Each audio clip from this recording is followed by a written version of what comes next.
And I found that really the average woman makes the majority of her biggest life decisions about between her 25th and 35th, plus or minus a little bit, birthdays. And it just, and even for women who don't make all these big decisions during that time, there's real pressure too, which is probably even worse.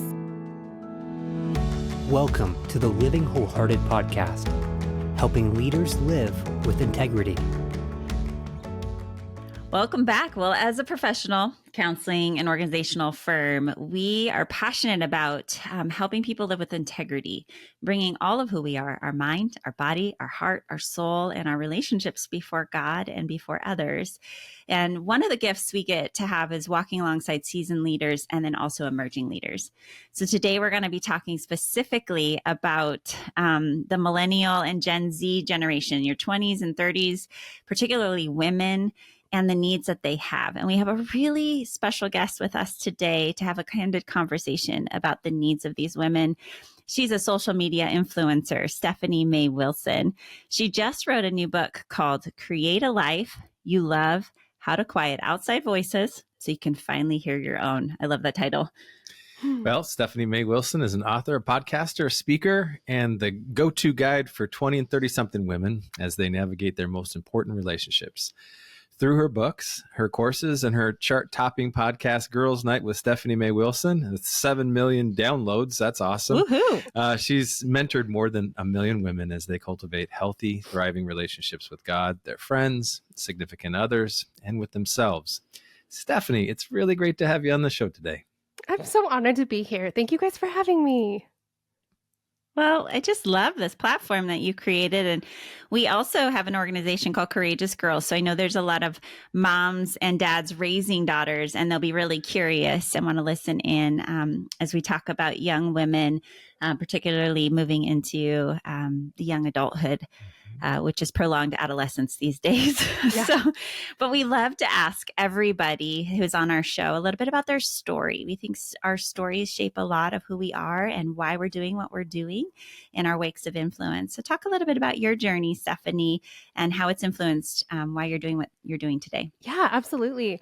So I went to college for broadcast journalism, and I just absolutely was in love with this idea of getting to tell stories and getting to use things like cameras and words and computers and technology to be able to capture stories that we wouldn't be able to hear and connect over them. But then I had a pretty serious turning point towards the end of college when I became a Christian. And I didn't, I grew up going to church on Christmas and Easter, and we were more, we had a season of going to church, but it just wasn't like a pillar of the way that I grew up. And so I had a really big turning point towards the end of college. I was going through a really lost, stuck, just really hard season of life where all the different things that I was sort of standing on kind of fell apart all at once. All these pieces of my identity sort of fell apart.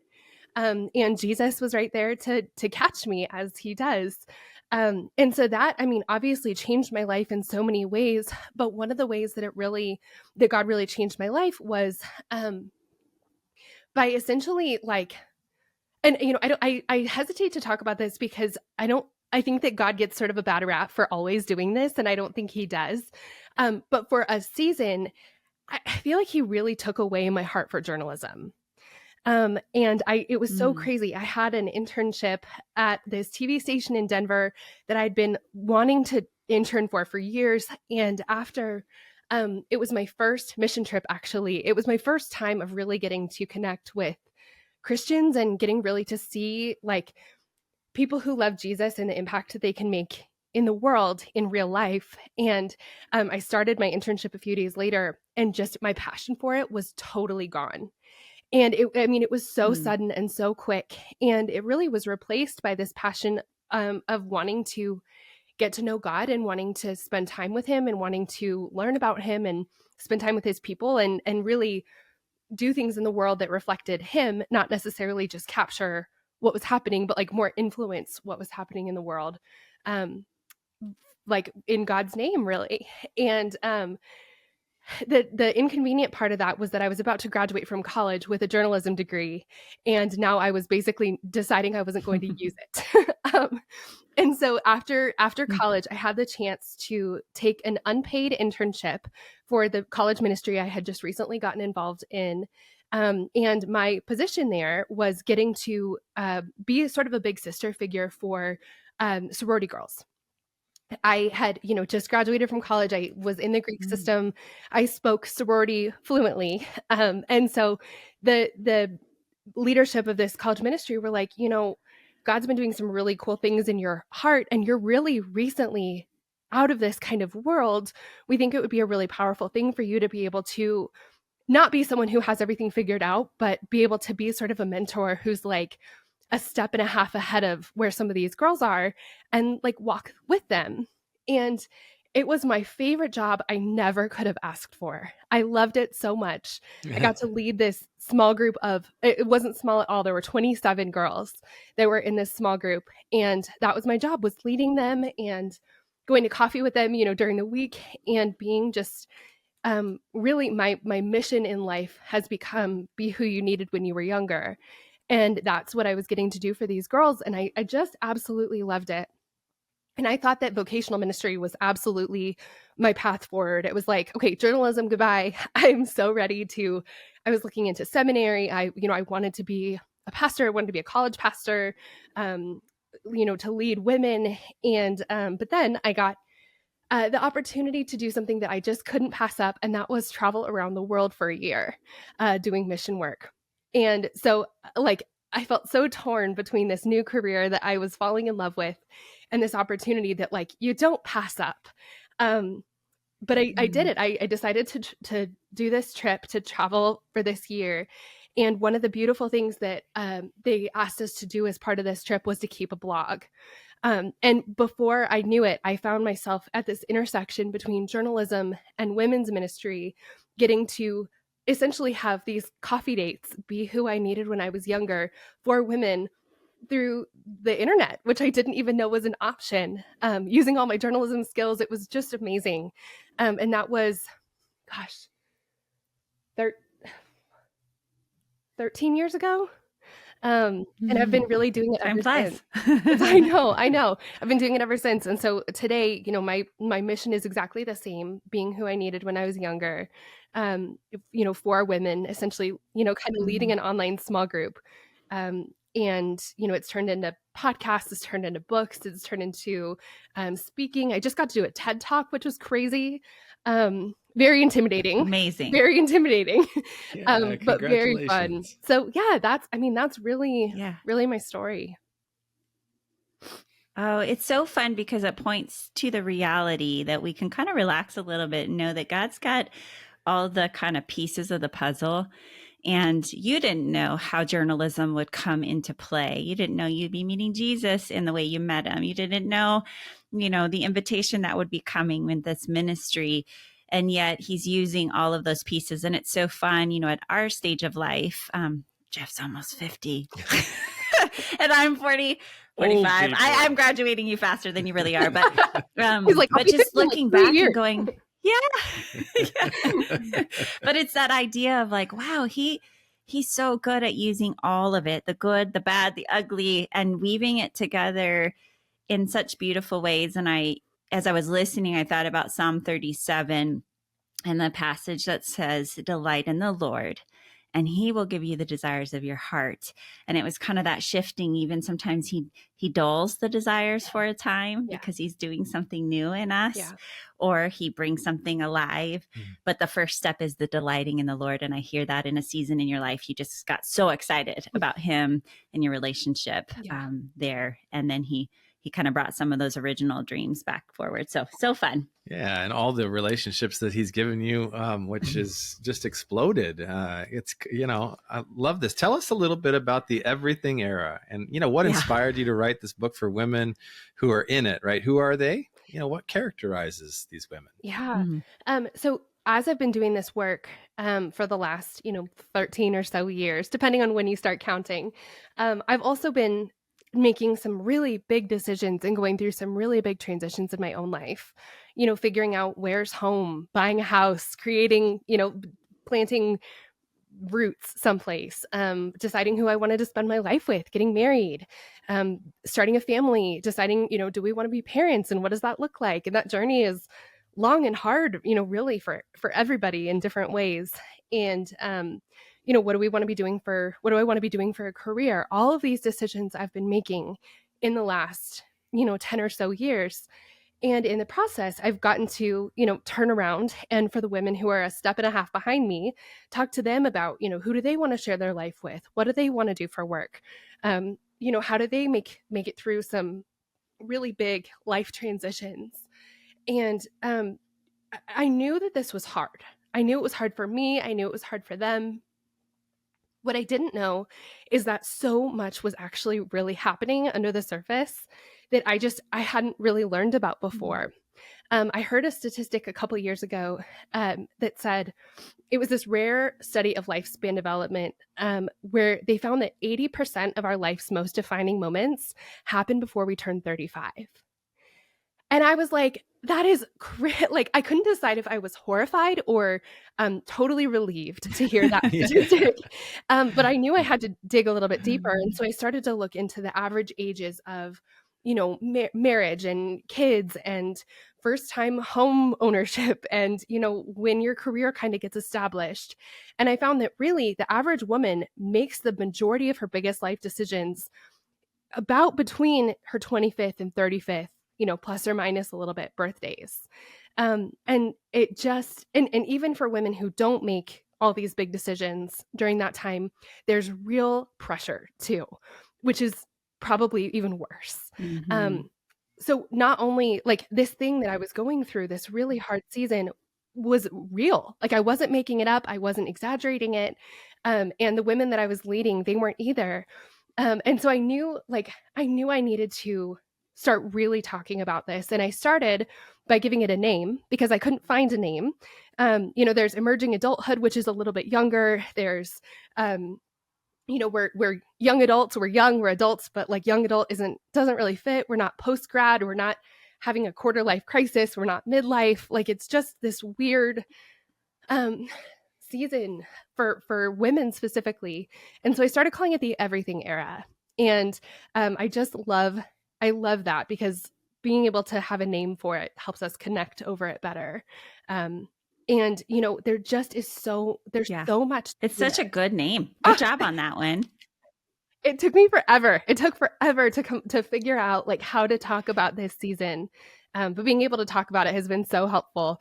And it really, so much is happening. And it's not just that these decisions are being made and in some ways have to be made. Like they're, biologically, this is kind of go time when it comes to having kids. And the first 10 years of our career really determine our earning potential, like our overall earning potential. There is real pressure to figure some things out during this time.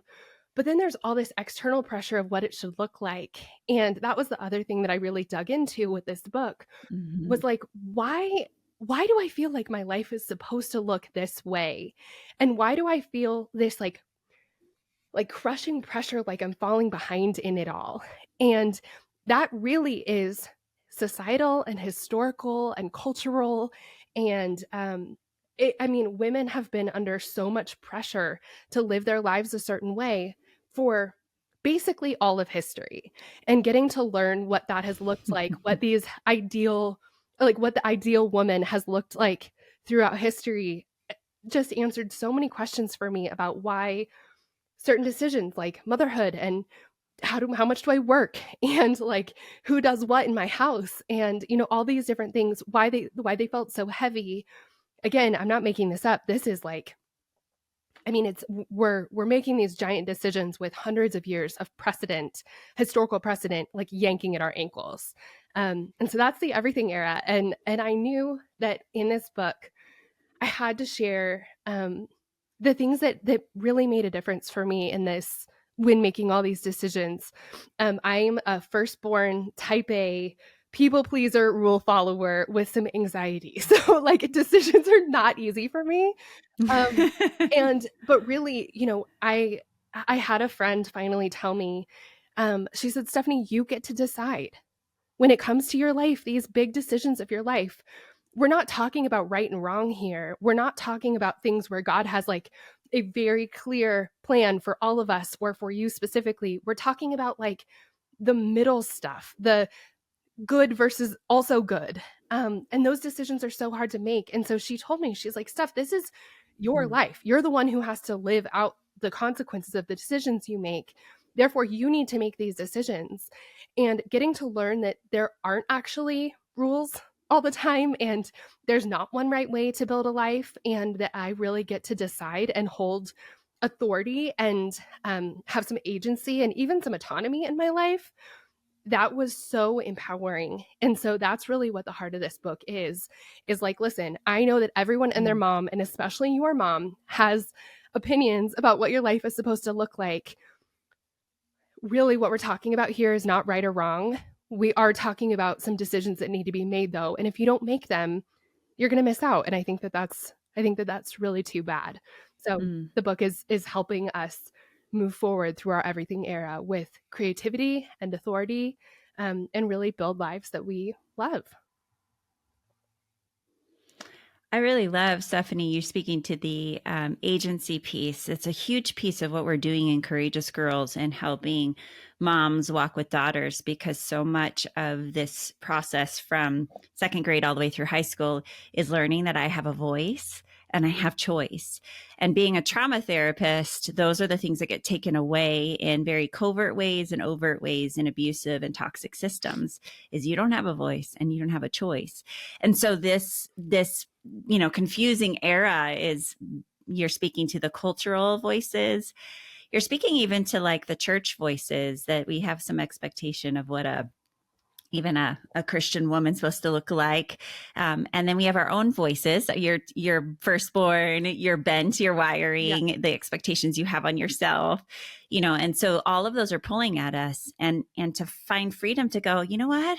God isn't as hung up on this as you are. And he's so excited to partner. And there's a wide variety of ways of being female and a woman in the world, especially in our 20s and 30s. But most of my younger clients, I'm thinking about the 28, 29, 30-year-old client, she's got big expectations. Like so much was supposed to happen by this time, and disappointment. And we're always peeling that down to who's telling you these things. Yes. And some of that is even looking at a woman like me, who's decades down the way and made different choices when I was, 22. And so we can't compare to each other, because my choices at 22 are different than yours, and they led me in a different direction, or the call on my life is very different, or the skill set. So that comparison game that happens. So speak about to the 20s and the 30s, or even your own, kind of the person behind you, the Stephanie behind you. What do you wish she knew? What would be the wisdom you would tell her to be able to take that deep breath and to enjoy the process of laying a foundation for the rest of her life? Apparently, all these big decisions made before 35. I know, all at the same time. What do you want her to really know? I want her to know that this is legitimately hard. Like, this isn't, you're not bad at this. You're not making it up. This is hard because it's hard. And, some of these things we can peel back. We can take off some of the like real legitimate pressure. So I guess some of the pressure is like unfounded and unhelpful and unsolicited. And I think it's really important to peel back as much of that as possible, because there is actually there's some real stuff happening here. It took me a really long time to get pregnant. We had a really hard time getting pregnant, and we weren't even, I'm currently, if I was trying to get pregnant, my pregnancy would be termed or deemed geriatric, which whoever came up with that name, we would like to change it. But even a handful of years ago when I had my girls, I had a really hard time getting pregnant. And so I'm aware more than maybe some other people of the limits of our bodies to be able to like Mhm. the time crunch in some ways that we're under. So there's some things that we can't change about our lives like that. God, I would like to have a conversation about if we could like push that back a little ways. We'll talk about that later. But you know, there are so many pressures that we actually can really take off of our lives. These ideas of what it's supposed to look like, and we're all carrying them around. And most of them are so unfounded. Or like, um, you know, one of the questions that we ask in the book is, what do you think your life is supposed to look like? Like, what do you think it's supposed to look like? And then we ask, who told you it had to be that way? And I think that that question is so important, because until we ask that, we're allowing like, you know, random people to write the rules of our lives when we wouldn't actually go to that person for advice or for counsel, or they don't know us, or they don't know the details of our circumstances. But we're letting, you know, an offhand comment that someone said one time tell us how we need to live our lives. And I think until we can like really pause and pull some of those things back, we're going to live under the weight of them. And that makes this season of life even harder. So, really, I think the first thing is just, this is really hard, and it just is. And there's some of that is. And if you're feeling that, you're not alone. You're not wrong. You're not stupid. Mhm. You're not doing this wrong. Mhm. This is just really difficult. But also, there are Yeah. likely some rules that you're trying to follow with your life that we can just eliminate. And let's do that so that you can Mm. actually make sure that you're living a life you actually want to live, instead of playing someone Mm. else's game and trying to win it. Because really, at the end of the day, even if you win the game, you go, oh, like, it turns out this isn't what I wanted in the first place. And at that point, you've spent maybe a lot of time building a life that you don't actually really want to live. So I think it's that. That's good. Yeah, that is good. Yeah, expectations, whether it's self-imposed or expectations of others, are hard. Mhm. We have a good friend who likes to say that expectations will always lead to disappointments. Mhm. You know, Stephanie, what do you think about that statement, and how have you navigated your own life differently than would be expected, right? And so, how did you do this, right? Yeah. And are teaching others to do this. I mean, I totally agree with that. This is just a really kind of random thing, but today's actually my birthday.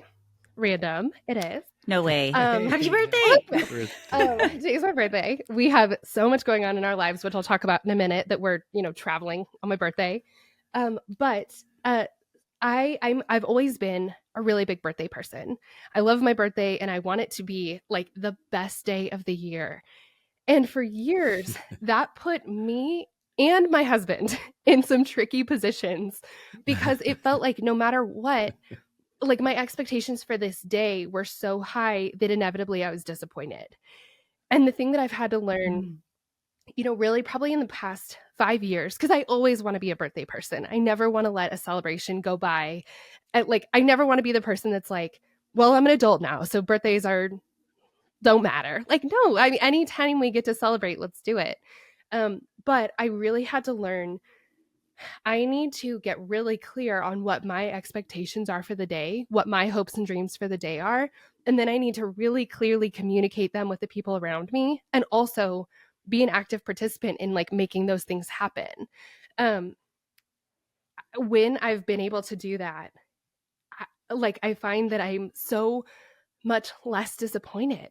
You know, when we can really Mm. identify like, what does success mean? What does a great day look like? What does um you know, a great year look like? What do I want, you know, my family to look like? You know, just all these different things. When we can um really be clear and define success for ourselves, whether it's a birthday and we're like, what are my hopes and dreams for this day, or for a whole life, I think we're actually shooting for a target that we could find.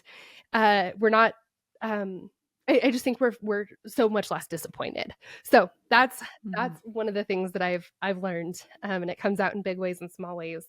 And then when it comes to the ways that I've done things a little bit differently, there have been um, some things from about my life from the outside look traditional. I'm married, I have 2 kids, I don't have a picket fence. But there are some things that look kind of expected, and then other parts, my husband and I both are business owners. Neither of us have a quote unquote real job, which felt a little more shocking to people, I think, a handful of years ago. Now it's a little bit more normal.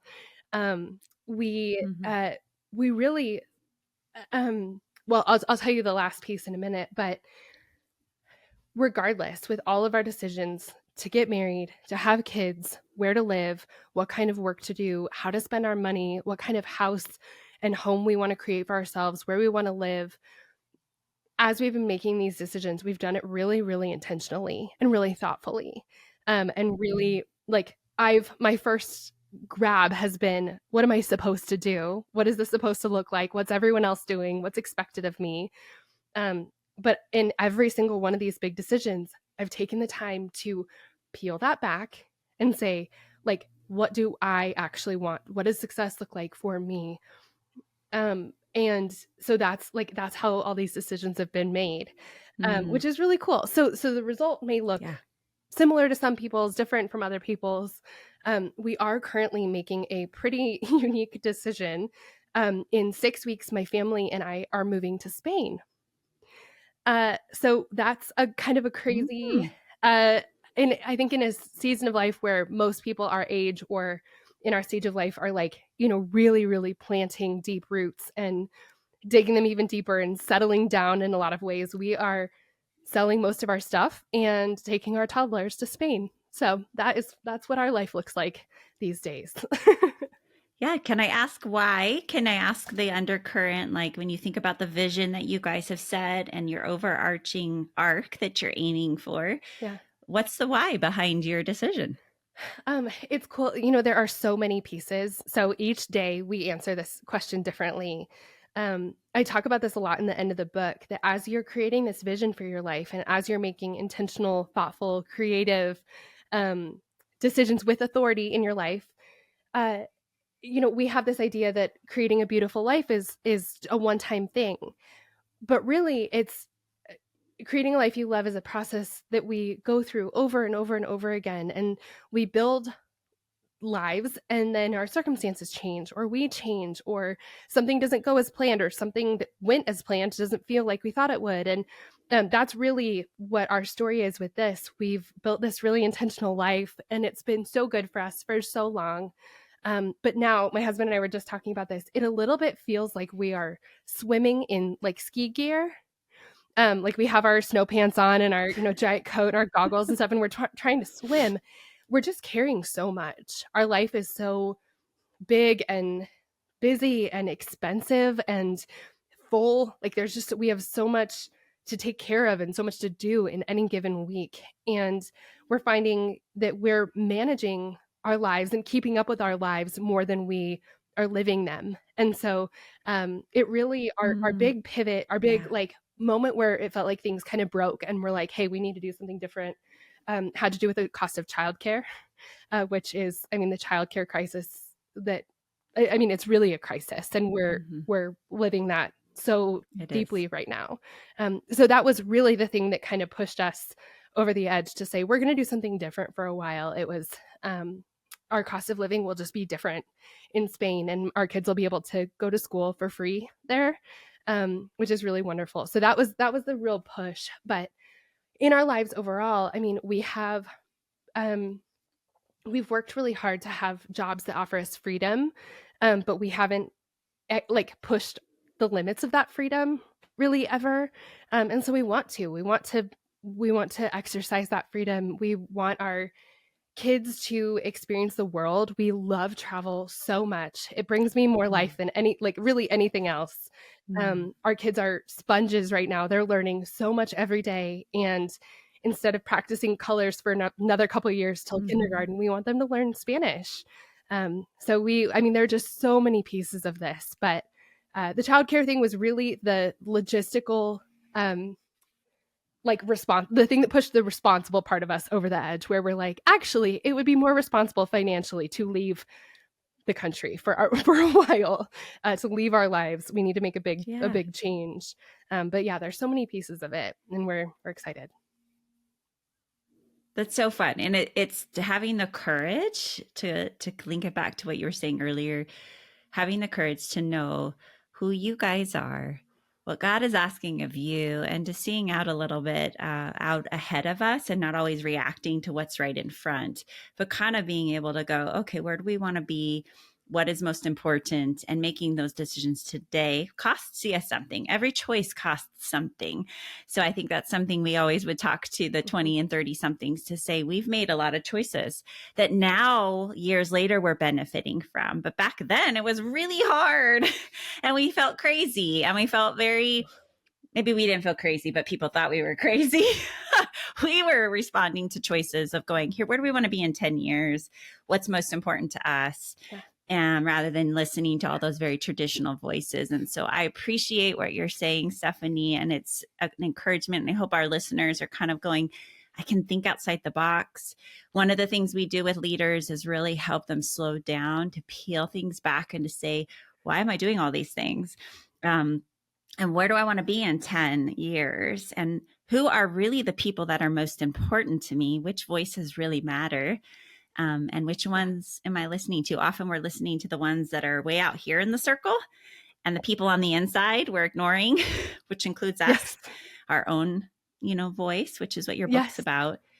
Yeah. So I would love to just kind of end on this conversation because I'm curious, and I'm sure there's a few other in the audience that are curious. But when you think about 7 million followers and millions of women listening to you, that is a lot of pressure. It's a lot of voices. You find joy, and you never knew you would be here. I mean, when you started, it was 27 women. Now there are women flocking and listening. And you self-disclaimed that you struggle with anxiety and perfectionism. So I'm marrying those two and going, wow, Stephanie, how are you holding all of that? And will this decision to move to Spain help that? So talk about how, because there are a lot of young people that want to be influencers. And I'm always thinking the long term, like, do you really know what that means? And the cost of holding that many people in your life. Speak to that, Stephanie. Yeah. I love that question. I feel so like seen in that question. So thank you. Well, so with the anxiety piece and really, mental health, I'm the daughter of two psychologists. And so I grew up just very aware of mental health, just as a concept in my own mental health. And, really early, my whole life was that way. And I'm really grateful for that, because I've never lived in a world where it was weakness to ask for help. And so I have, really, really, really good people in my corner. And sometimes that looks like therapy. And sometimes it looks like weekly therapy. Currently it looks like, once every 6 weeks, catching up with my therapist. She's amazing. So that's, one of the pieces that I've had in my corner. Medication has also been really helpful for me when it comes to my anxiety. So that's just for anyone who does that anxiety piece, is really important. That mental health piece is really, really important. It's just really impossible to do anything else until we're healthy and resourced and taken care of, when it comes to our bodies, certainly, but definitely our minds, maybe most importantly, our minds. When it comes to carrying all of this, it's felt different in different seasons.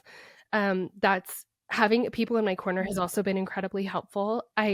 Along with a therapist, I also have, a wonderful family and really, really, really, really great friends who are like intimately involved in my life every day. And they don't all live like down the street from me. They, a lot of them live on the other side of the country.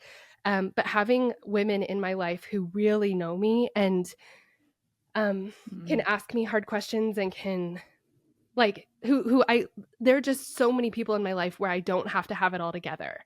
And I think that's really essential. In terms of,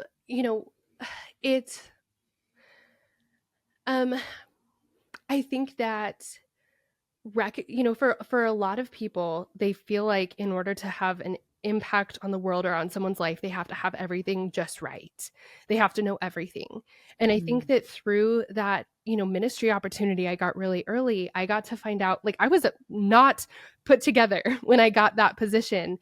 And I think I got to find out that you don't have to be perfect in order to be used by God. And that also, you don't have to know everything. You just have to know a little bit more than the person who's right behind you. And so that's always why I've said, I want to be who I needed when I was younger for someone who's a step and a half behind me. I'm not trying to pretend I have, 40 years of marriage experience. I don't, but I have 10. And so I can talk to people who, are newlyweds and are in their first couple years of marriage. And I remember what it's like in a way that my parents who've been married for 40 plus years probably don't. So I think that those things really help. And more, the further I've gotten into this, the more I've decided that the people who follow me online and on my podcast and who I get to meet through other people's podcasts, I don't have time to pretend that I have it all together or to try to be perfect or to try to be impressive. I just don't have time for it and I don't have energy for it. And so the people who are in my corner who really, really know me, I find it so much easier to just be the same person everywhere. And that takes a lot of pressure off. So Good. I know that's kind of a roundabout way of answering that question. And Spain. So It's beautiful. I think Spain is actually going to we're going because it's going to take a lot of pressure off. I know that it sounds crazy to move across the ocean with toddlers and to go, it'll be stress free.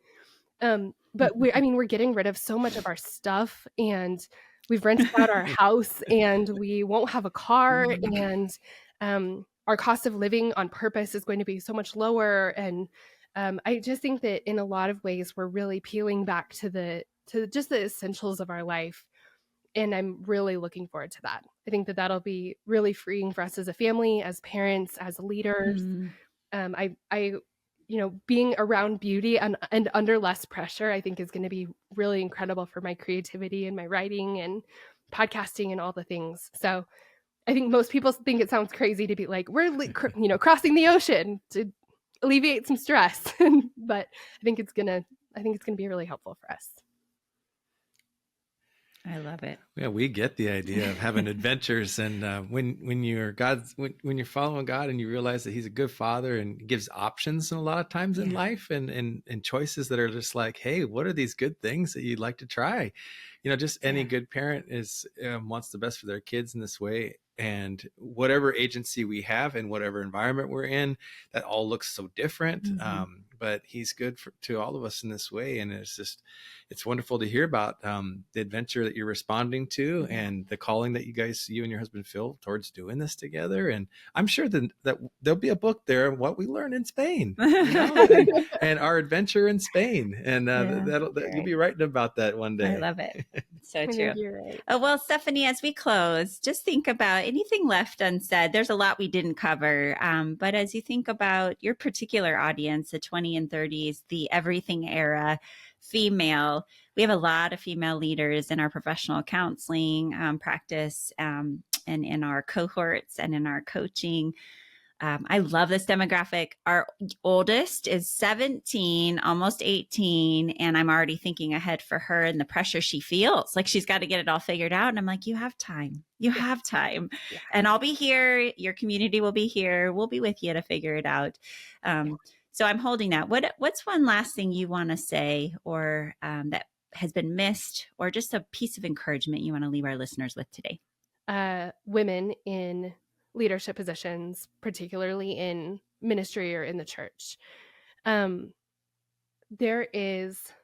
are so many voices and they are so loud, specifically about marriage and motherhood. I think that, there are women in my community who feel like they have been told that they can't lead until they're married, or that they're treated like they're not fully adult because they're not married or because they don't have kids. And I just want to say, like, well, one, that's not true. at all. You do not get some sort of adulthood card or worthy of anything card by getting married or having kids. And I think I would be as bold as to say that anyone who treats you that way is just really wrong. They're wrong. You're not less than because you're not married and because you don't have kids.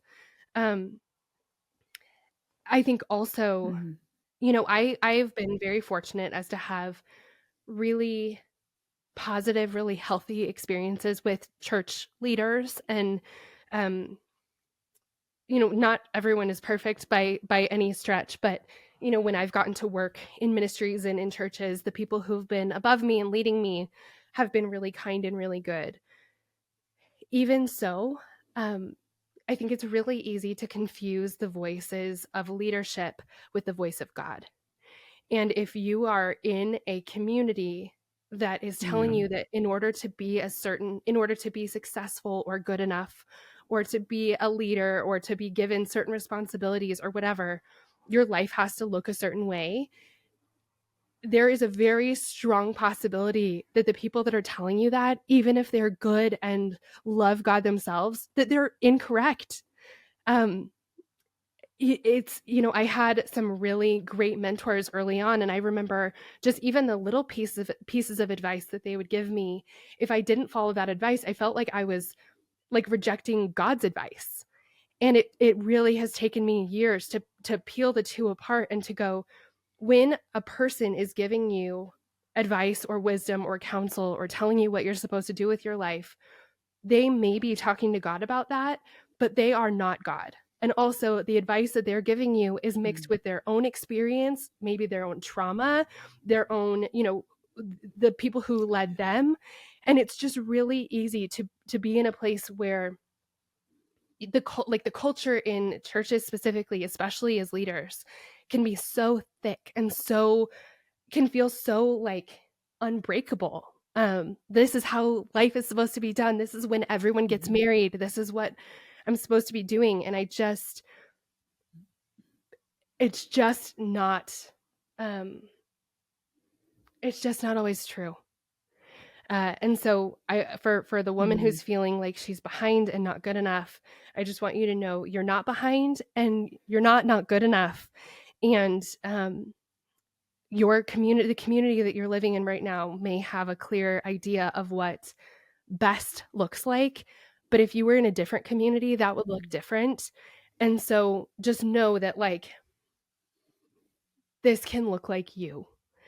And I think that a life Mhm. should be a beautiful reflection of the person who chose it. And so I want to share that in case anybody is feeling that pressure and just needs to like let some air out of it. I hope that does that. Mm. It's a good word, Stephanie. And I really just appreciate the reminder that the voices around you in leadership are not God's voice all the time. And I think just to add to that is that it's okay to speak up and share that you're feeling that pressure, and to give people a chance to clarify. And that sometimes our communities need to learn from us and our experiences because we lump a bunch of things together. Um, and then if that still is not the case and they're not open, then that usually is telling maybe we need a new community. But trying to give sometimes our community a chance to learn from us before we give up on them. Yeah. And so it goes both ways in saying when younger women are feeling that pressure, I do think some of those leaders need to hear that and they need to know Yeah. the how and where that's happening. And maybe we've got gaps, or we're overtly saying things that aren't true for everybody in our community. So, Yes. well, I love having you, Stephanie, and just being able to speak to this generation. It's a really important time in a woman's life, and particularly those of you who want some guides along the way. You have Stephanie, you've got her new book. Let's just repeat that title again: Create a Life You Love, How to Quiet Outside Voices, so that you can finally hear your own. I love that tagline. And if you're wanting a guide, we've got our professional counselors coming alongside helping you in your mental health at livingwholehearted.com. And we have a lot of amazing clinicians there. We also have executive coaches, and we're starting our next women's cohort where we take 10 to 12 of you, young, emerging, and seasoned leaders, and you learn from one another. And we're really helping you to discover those expectations. What is the vision and what are the voices you need to let go of, and learning how to live in the design of who God made you to be. So reach out to us, livingwholehearted.com. And again, Stephanie, thank you so much for being with us today. Thank you guys for having me. I loved it. Well, did you know that we're not just podcasters? One of the best ways to connect with Tara and I and our whole team at Living Wholehearted is our website, livingwholehearted.com. There you're going to find the books that we've written, our e-courses, executive coaching, organizational development, and professional counseling services. And then one of our favorite things that we're up to these days, our Wholehearted Leadership Cohorts, where we take groups of leaders for 1 to 2 year journeys together. It's amazing. While you're there, for fresh content, make sure that you sign up for our e-newsletter. That's where we're putting out stuff every month that you want to keep close with. So visit livingwholehearted.com. You can also join us on socials at living_wholehearted on Instagram, and we are Living Wholehearted on Facebook. You can also follow me at Tara Matson on Instagram. We love to engage with you personally there, so make sure you reach out. Leave us a review if you're enjoying this podcast. Hey, thank you for caring about being the kind of person and leader that lives with integrity.